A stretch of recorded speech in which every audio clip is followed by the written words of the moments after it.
Hello students, welcome to your physics class. This is your physics teacher. Hope you all are in a good condition.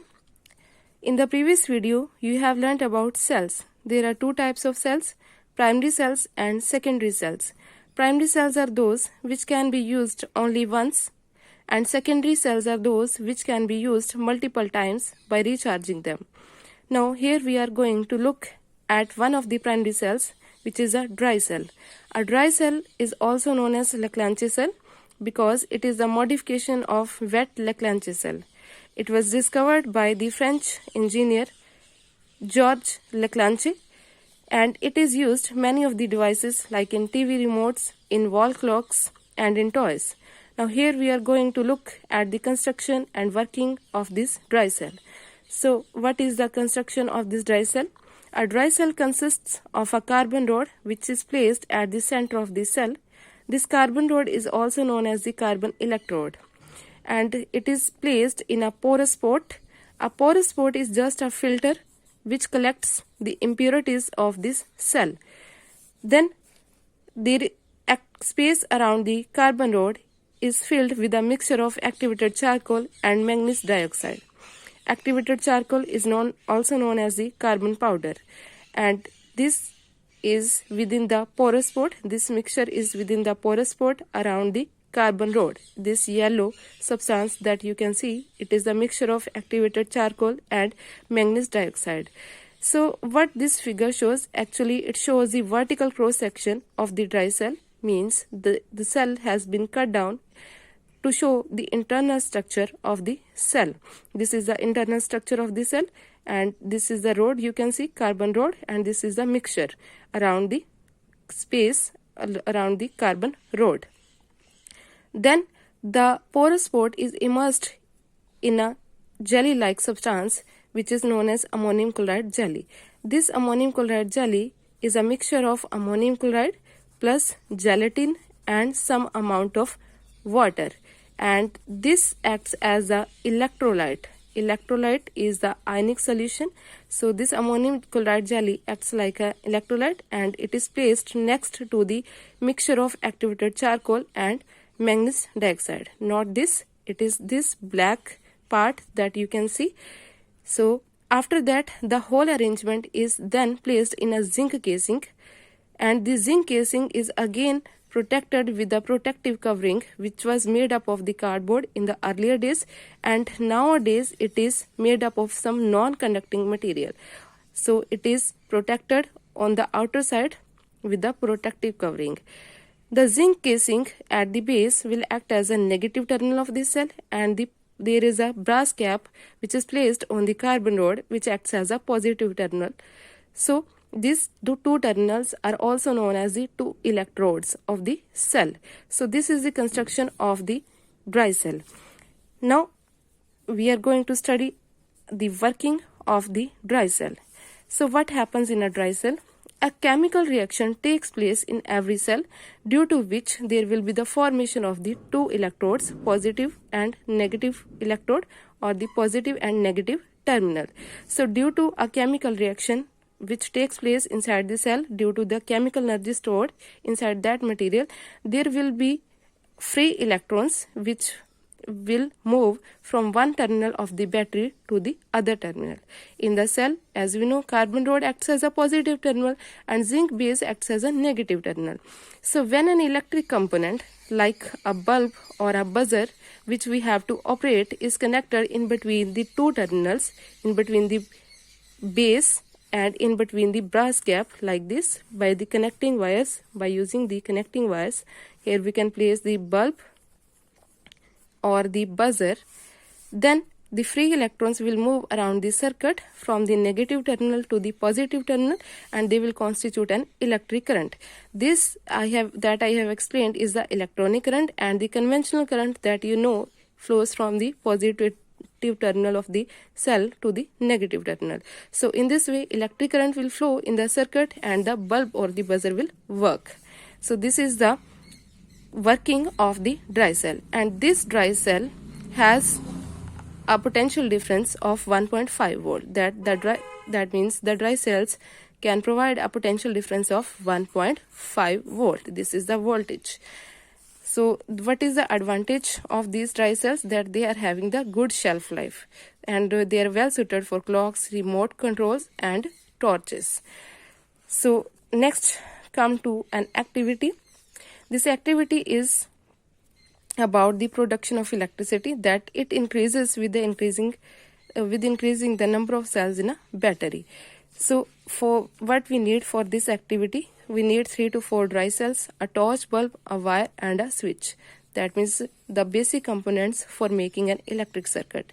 So firstly, what we will do, we will take a one cell, like this is a cell, you can see, and we will connect its two ends with the help of wire, and then at the center we will place a bulb, and we will connect a switch also.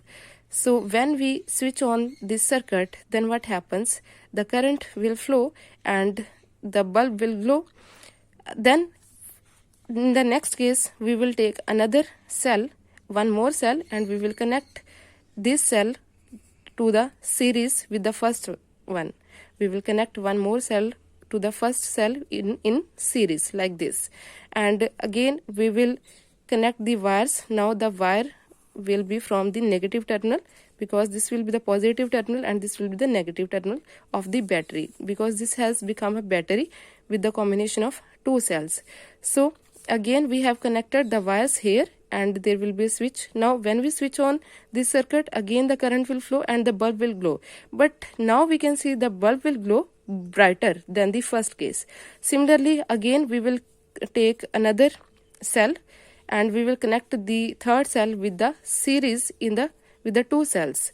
So when we connected the wire with the wire, when we connect the bulb with the wires with the third cell, then again it will glow, and what we will observe, the bulb will glow, but the bulb will glow even brighter than the previous two cases. So if we are going to increase the number of cells in a battery, then what happens, the electric current also increases and the bulb glows brighter. So in this way we can see that the production of electricity increases on increasing the number of cells in a battery.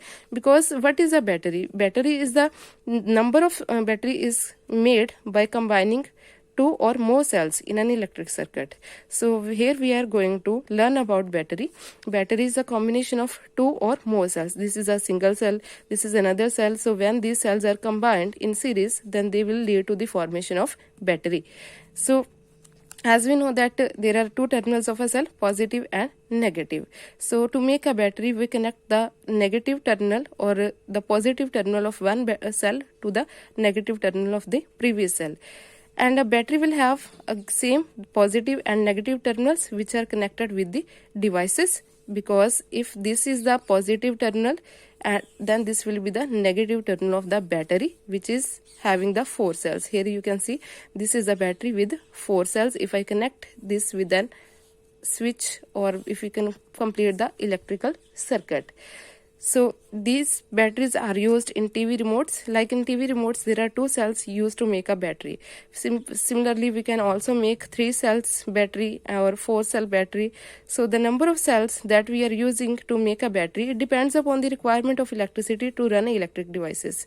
Like some devices need less electricity, so for that we can operate them with the help of only 1 cell or 2 cells.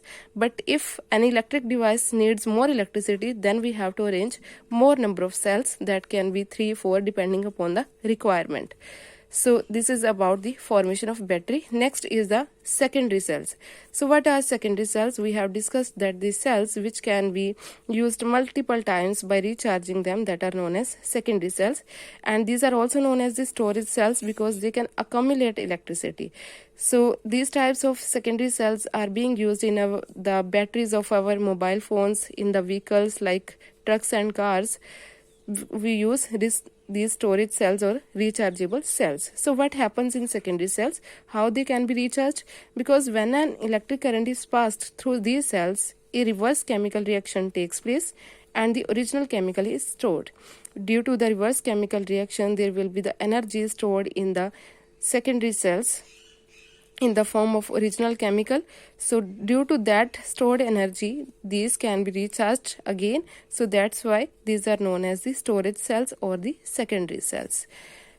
And the examples of these storage cells are lead acid accumulators used in the vehicles like trucks and cars, and nickel cadmium cells, lithium ion cells. These are the examples of secondary cells. Now next come to the topic conductors. So what are conductors? Conductors are the materials that allow electricity to pass through them, which are known as conductors. Means कि जिनके through electricity pass कर सकती है, that are known as conductors. For example, copper, silver, gold, aluminium, steel, lead, iron, brass, tin. All these are metals or the alloys of the metals. So these are the good conductors. See, our body or human body is also an electrical conductor, because electric current can pass through our body. And metals are good conductors of electricity, so the electric wires are made up of metals. These conducting wires are used to connect the various components of an electric circuit. जैसे कि कोई bulb अगर हमें connect करने हैं या bulb के साथ स्विच कनेक्ट करना है, तो उन सभी के लिए हम क्या यूज करें? Conducting wires. So these conducting wires are made up of metals, because metals are the good conductors. Copper is the most commonly used materials for making the connecting wires. Sometimes we receive an electric shock, because our bodies are also good conductors of electricity, that I have told you previously. Now next come to insulators. So what are insulators? The materials that do not allow electricity to pass through them are called materials, जिनमें electricity pass नहीं कर सकती. For example, wood. Through wood electricity cannot pass. Air is also a bad conductor of electricity. Similarly, plastic, glass, nylon, ebonite, cork, pure water. Pure water is a bad conductor of electricity. But if you talk about water containing salts, then it can be a conductor of electricity. Then what is the use of these insulators? As insulators do not conduct electricity, so these are used to prevent us from the dangerous effect of electricity, because we are coating the wires with the insulators like plastic materials and PVCs, so that are working as insulators, and they protect us from the dangerous effects of electricity or from the electric shocks. Now next come to resistors. What are resistors? Resistors are the components which oppose the flow of current in an electric circuit. They oppose the flow of electric current in an electric circuit. So how we can define them? Resistor is a component that opposes the flow of electric current, because whenever current is flowing, then the resistors can oppose the current in an electric circuit. So these are most commonly used components in the electric circuit, and their purpose is to create a specified value of current flow. What is the meaning of this line? Actually, what happens if an electric device needs less current than the current that we are giving it, then we need the resistors so that a less amount of current can flow, and the specified value of the current can be made in an electric device. So for this purpose, resistors are used, or we can say that these are used to create the flow of desired amount of current in an electronic circuit. Resistors produces resistance to the current and regulate the flow of electric current in an electric circuit. So this is a symbol to represent a resistor. Now here are some electrical symbols that are used for making an electrical circuit, for drawing an electric circuit. For an electric circuit, we need some components like firstly we need a cell or battery, then we need an electric wire, we need a bulb, switch and resistor. So here are some symbols. Symbols are just the small drawings or the pictograms which are used to denote the electrical devices in drawing a plan of an electric circuit. So first one is the cell. Cell is represented by a capital line which is termed as positive terminal and the small line which is termed as the negative terminal. So this is the symbol of a cell. Again there is an electric wire, then wire is represented just by a straight line. Then a battery is a combination of cells, so it will be represented by this. Then bulb is represented like making a curl in the wire. Switch off means the key is open. It is also termed as key because now the key is not pressed, it is open. Then switch on is represented like this because the key is pressed now, then the circuit will be completed. Next is the resistor that we have learned. So these are the electrical components and their symbols.